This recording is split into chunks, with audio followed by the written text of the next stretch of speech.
जय माताजी। हूँ पीटी जाडेजा, आंतरराष्ट्रीय राजपूत युवा संघ प्रेसिडेंट।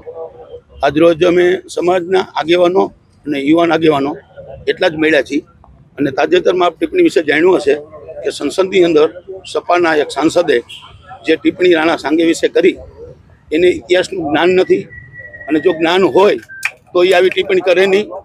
अने लोकशाहीमां कोईपण माणसने बोलवानो हक छे, એટલે એનો અર્થ એવો નથી કે ઇતિહાસ સાથે તમે આવા ચેડા કરો।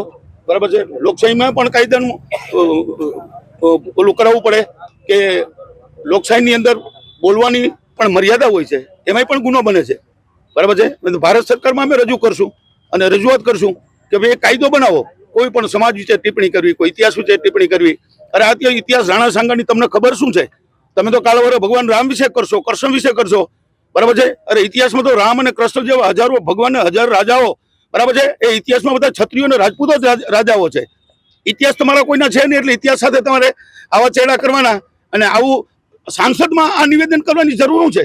સંસદના પ્રશ્નો હોય, બરાબર છે, અને પ્રજાલક્ષી પ્રશ્નોની વાચા આપવાની હોય અને આવા નિવેદનો કરી અને તમે જુઓ છો તાજેતરમાં દરેક માણસ કોઈ પણ આમ ખુલ્લેઆમ ને કાંઈ પણ ટિપ્પણી કરે, પછી સાધુ હોય, સંતો હોય, બરાબર છે, સાધુ સંતો પણ ભગવાન કૃષ્ણ વિશે આમ કહે, રામ વિશે રાજકારણીઓ માણસો આ રીતે આમ વાત કરે, તો એ તો બરાબર નથી ને। अरे तमने इतिहास की खबर हूँ है? हूँ तो तमने खाली 500 वर्षना इतिहास नु कहूं छूं कि ज्यां महाराणा प्रताप ने शिवाजी न होत, बराबर है, कि पृथ्वीराज चौहान के राणा सांगा न होत, के कुंभा न होत, तो आ हिंदू राष्ट्र न होत। हजारों राजपूताणीए जोहर कर्युं छे। पद्मावती मां वखते 16,000 राजपूताणीए जोहर कर्युं छे, 13,000 राजपूताणीए जोहर कर्युं छे, 7,000 राजपूताणीए जोहर कर्युं छे। आज 25,000 राजपूताणी जीवित होत तो क्षत्रियों की संख्या मारी देश अत्यारे 500 થી 700 करोड़ होत ना। अमे एना माटे अत्यारे कलेक्टर साहेबने आवेदन पत्र आपीए छीए, आगळनी रणनीति घडशुं के जो आवी दरेक वस्तु गमे त्यारे टिप्पणी करवामां आवे ने पछी माफी मांगी लीए, माफ कर देवाना, तो एवा माफ करवाना होय ज नहीं। भाई तमे जाणी जोईने बोलो छो, शुद्ध बुद्धिथी बोलो छो अने शा माटे बोलो छो? अने संसदमां आ प्रश्न ज नथी अने इतिहास साथे शा माटे? इतिहास तमे बनावो ने, अने तमे इतिहास बनावीने पछी अमे तमारा इतिहासना वखाण करशुं। आ राजकीय माणस छे ने, सांसद छे, शुद्ध बुद्धिथी करेલું આ કૃત્ય છે, बराबर है। आने कई साखी न लेवाय। आ कमिटी शुं तो राष्ट्र लेवलनो प्रश्न है, आपणे तो मीडिया में जोता हशो कि राष्ट्र लेवले आनी चर्चा थई रही है अत्यारे, बराबर है।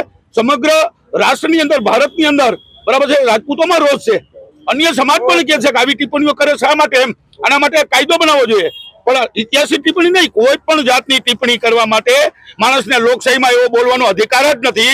कोई माणसने उतारी पाडવો, એને પાડી દેવો, એના વિશે અશ્લીલ વાત કરવી, એની રીતે कोई इतिहास साथे चेड़ा करवा, एमां तो गुनो ज बने छे। आपनी वात साची छे।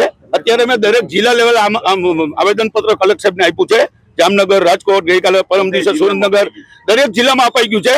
बधा जिल्लामां आवेदन पत्र आपी अने पछी जो न्याय नहीं मळे अने आना विषे कई पगलां लेवामां नहीं आवे तो आगळनी रणनीति घडवा माटे जे अमारी समिति छे ए समितिमां पछी आ प्रश्न लावशुं। त्यारे आमां आंदोलन गुजरात नहीं, समग्र भारत लेवलनुं आंदोलन हशे અને એ આંદોલનમાં ગુજરાતમાંથી ભારતમાં લઈ જશું। જ્યારે ઇતિહાસની ખબર ના હોય અથવા તો જેણે બલિદાન આપ્યા છે એમની ખબર ના હોય તો સંસદમાં બેસીને કે જે ખૂબ જવાબદારી ભર્યું સ્થાન હોય છે ત્યાં બેસીને કોઈ પણ પ્રકારની ટિપ્પણી કરવી ન જોઈએ। અમારા પીટી બાપુએ જેમ કીધું કે સંસદ હતી તો સંસદમાં લોકોના ઘણા બધા પ્રશ્નો છે, તમારે એની ઉપર વાચા આપવી જોઈએ, એના ઉપર કામ કરવું જોઈએ, નહીં કે જેમણે 80 ઘાવ સહન કર્યા હતા, જેમના શરીર ઉપર 80 ઘાવ હતા, એક આંખ નહોતી, એક પગ નહોતું, છતાં પણ જો એક વીર યોદ્ધા દેશ માટે લડ્યો હોય તો એમના માટે તમારે આવા અભદ્ર શબ્દનો ઉપયોગ કરવો એ તમારી ગરિમાને લજવે છે કે તમે એક સાંસદ થઈને આવું બોલો છો।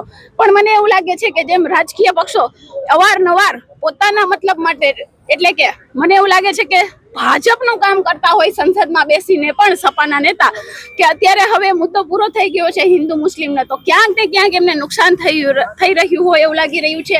એટલા માટે ફરીથી આ મુદ્દો સળગતો રહે એ હેતુથી આ લોકોએ કૃત્ય કર્યું હોય કે જેથી હિન્દુ મુસ્લિમ જે એકતા ધીમે ધીમે વધી રહી છે એમને નુકસાન પહોંચાડવા માટે આ કૃત્ય કરવામાં આવી રહ્યું હોય એવું લાગી રહ્યું છે। સાંજ સમાચાર ફેસબુક પેજને લાઇક કરો, વિડીયો શેર કરો અને વધુ વિગતવાર સમાચાર માટે sanssamachar.net વિઝિટ કરો।